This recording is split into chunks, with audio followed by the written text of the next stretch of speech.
Seguimos en Radar 24 y estamos con Ilan Busni, destacado internacionalista, a quien le agradecemos estar con nosotros esta jornada. Ilan, ¿cómo estás? ¿Qué tal? Un gusto estar junto a ustedes. Bueno, ¿cuál es tu análisis sobre esta nueva escalada de ataques entre Estados Unidos e Irán? Este reporte por parte de los Estados Unidos de 3 militares fallecidos, otros desaparecidos, y por su parte también lo que ha dicho el presidente iraní en el sentido de que están en una guerra a gran escala con los Estados Unidos. Evidentemente no vimos todavía la peor faceta del conflicto. Yo creo que vamos a seguir viendo una escalada y el nivel de ataques no solamente norteamericano dentro del suelo iraní, sino también de Irán para con los países del Golfo. Y la gran inquietud es también qué es lo que va a suceder cuando intervenga Israel en este conflicto. Yo creo que si Donald Trump cumple con su amenaza de que Irán va a pagar con creces cada muerte de un soldado norteamericano, yo creo que con el correr de los días veremos cómo los combates se irán intensificando sin lugar a dudas. Y este tema también, ¿no? De lo que había señalado Trump anteriormente, de ya atacar, como estamos viendo también que está ocurriendo, el tema de puentes o centrales energéticas de Irán, y también la respuesta del país islámico en ese sentido. Incluso el presidente habla de cambiar, ¿no?, la forma de gobierno o de dirigir a su nación. Eso también obviamente agrava más la situación.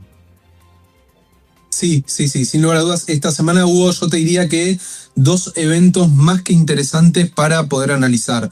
Por un lado, Estados Unidos continúa atacando las ciudades portuarias desde donde los cuerpos de la Guardia Revolucionaria de Irán están atacando no solamente en el estrecho Hormuz, sino sobre todo a 3 o 4 países como lo son Kuwait, Bahrein y esta semana especialmente Arabia Saudita, que fue atacado no solamente por Irán, sino también por los hutíes, este grupo terrorista que responde a las directrices y a las órdenes que Irán le da. Ahora, hay un cambio no solamente desde lo declarativo por parte de Donald Trump, sino también en el accionar de los países del Golfo.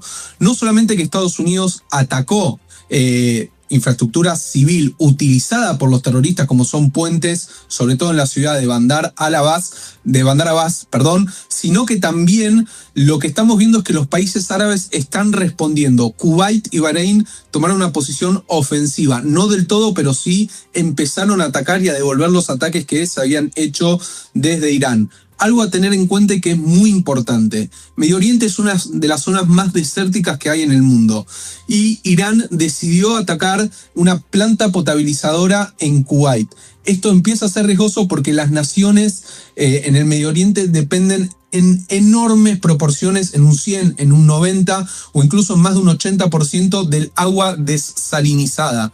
Entonces, atacar no solamente, o la amenaza diría de atacar centrales energéticas y desde Irán atacar, ya no como promesa, sino objetivamente hablando, atacar plantas desalinizadoras de agua, es un riesgo ya no solamente, te diría en términos militares, sino también civiles, porque se está afectando a la totalidad de la población.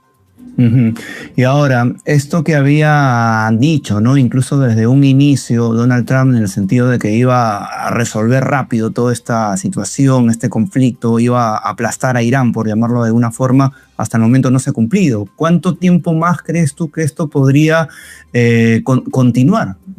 Todo va a depender, igual el análisis hay que tomarlo, yo te diría, en varias dimensiones. Por un lado, llevamos más de 140 días del conflicto que se desató este 28 de febrero con el ataque israelo-estadounidense contra el régimen de los ayatolás. Si nos ponemos a ver una perspectiva histórica, 140 días no es tanto cuando uno lo empieza a ver en lo que duraron quizás guerras, ni que hablar la de Vietnam. Podemos hablar un montón de enfrentamientos que hubo a lo largo de la historia. Ahora, la realidad también es que la respuesta a cuándo puede terminar va a depender de cuál de los dos bandos decide aflojar, diríamos, acá en Argentina, o por lo menos presentar menos resistencia. Desde Irán, en lugar de sentarse a negociar, lo único que hicieron fue intensificar una y otra vez sus ataques sobre el estrecho de Hormuz, a pesar de que se había firmado un memorándum de entendimiento que debía haber sido lo que allanaba un camino hacia un acuerdo final. Evidentemente ahora la postura norteamericana es: no se puede llegar al fin de la guerra a través de la negociación y hay que doblegar a Irán a través de la fuerza militar. Entonces, si vemos que la cantidad de aviones y la cantidad de soldados que en los últimos días partieron desde Estados Unidos hacia Europa con destino a Medio Oriente, evidentemente la visión de doblegar a Irán no va a ser a través de una negociación, sino a través de la imposición de la fuerza, y esto se traduce en acciones militares. Y desde el otro lado, digamos, desde Irán, ¿tendrán ellos la capacidad para poder seguir sosteniendo esta situación, poder seguir manteniendo este conflicto, esta guerra con los Estados Unidos? La realidad es que si uno se pone a observar no solamente el ambiente social, donde el régimen cuenta con un rechazo de más del 70 u 80%, por más de que quiera mostrar otra cosa frente a las cámaras, hay una verdadera crisis económica que está atravesando el país, seria, y que el bloqueo norteamericano que se impuso en el estrecho de Hormuz agrava y con creces esta situación. Pensemos que la moneda iraní, en referencia al dólar, antes de este enfrentamiento, un dólar equivalía a algo más de 40.000 riales iraníes. Hoy un dólar representa más de 1.300.000, 1.400.000 o incluso más, dependiendo la fuente, de riales iraníes, lo cual habla de que hay una crisis severa. No solamente que hay una crisis económica y social, sino que también hay una crisis política, porque tampoco se sabe quién está liderando Irán en este momento. ¿Acaso es Mujtaba Khamenei a través de los comunicados escritos cuyo rostro no se conoce después de los ataques norteamericanos israelíes? ¿O acaso es los cuerpos de la Guardia Revolucionaria quienes están liderando Irán en este momento? Yo creo que el colapso puede ser una opción si Irán no cede. La presión norteamericana, no solamente desde lo militar, sino también desde lo económico, puede llevar a un colapso en el régimen.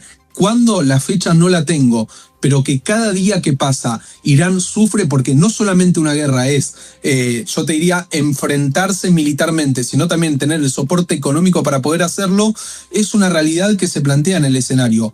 También hay otra realidad en paralelo, que es Estados Unidos tiene elecciones en poco más de 3 meses, y eso también podría llegar a generar una presión interna para Donald Trump. No nos olvidemos que internamente el Partido Republicano no está completamente alineado a la visión de Donald Trump, y esto lo vemos quizás en 2 de sus grandes exponentes, como lo son el secretario de Estado Marco Rubio y el vicepresidente J.D. Vance, un ala mucho más negociadora que encabezó J.D. Vance y un ala mucho más pro beligerancia como la que lleva adelante Marco Rubio.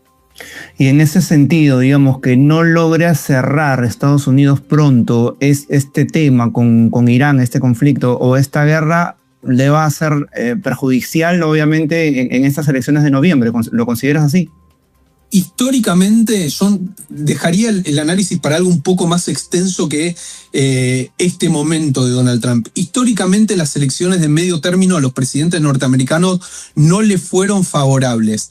Hay que ver cómo se termina desempeñando, no solamente desde lo militar, sino también la cuestión de la inflación y la presión que en este momento se está ejerciendo sobre el barril del petróleo, que ya volvió a superar nuevamente los $80 el barril, cuando antes de la guerra se estaba en un barril a 60, $65. Entonces, si la presión económica vuelve a aparecer como la agenda principal dentro de los Estados Unidos, lo que hoy en día se está hablando, y el análisis hay que acotarlo en este momento, es que las elecciones no serían favorables para la administración republicana. Pero esto yo no lo endilgaría propiamente a la situación de la guerra, sino que es algo histórico que atravesaron las presidencias norteamericanas. Es una tendencia que en las elecciones de medio término por lo general suelen favorecer al bando opositor. Y ya que mencionas precisamente el tema del precio del barril, del crudo, ¿cierto? Se ha informado que está sobre los $91 el barril en este momento. Esto obviamente genera pues una tensión, una preocupación a nivel mundial. A raíz de esta situación, ¿podrían entrar otros países también a involucrarse más, digamos, en toda esta situación? De momento está Irán, Estados Unidos, Israel, pero podrían aparecer otros jugadores también, además de los mediadores, que prácticamente el trabajo que venían realizando no ha significado mucho. Bueno, Donald Trump se ha, yo diría, cansado de hablar en cuanto a que los líderes europeos fallaron en su misión de ayudar a los Estados Unidos, sobre todo en la cuestión del estrecho de Hormuz. Recordemos que el petróleo que que fluye por el estrecho de Hormuz no va dirigido hacia los Estados Unidos, sino que va dirigido a los países de Asia, como pueden ser Japón, como puede ser Corea del Sur, incluso también a la India, y un cierto porcentaje también va hacia Europa. Europa decidió que esta no es su guerra y no intervino, por lo menos hasta ahora, y yo dudo que lo vaya a hacer. Hay algunas intenciones, pero nada más allá de lo dialéctico. Entonces, yo diría que no creo o no veo, por lo menos en estas horas, un cambio de posición respecto a las naciones europeas, tratando de intervenir sobre todo en lo ligado al estrecho de Hormuz. Queda por ver sobre todo las posiciones de Francia, Gran Bretaña e Italia, que son los tres países que más se habían involucrado desde lo dialéctico, pero no hicieron nada desde lo militar, y eso enojó y mucho no solamente a Donald Trump, sino yo diría que perjudicó de cierta manera en este momento el vínculo y las relaciones y la manera de relacionarse entre estas naciones y los Estados Unidos. Perfecto. Ilan, muchísimas gracias por estar con nosotros aquí en Radar 24. Hasta la próxima. Gracias.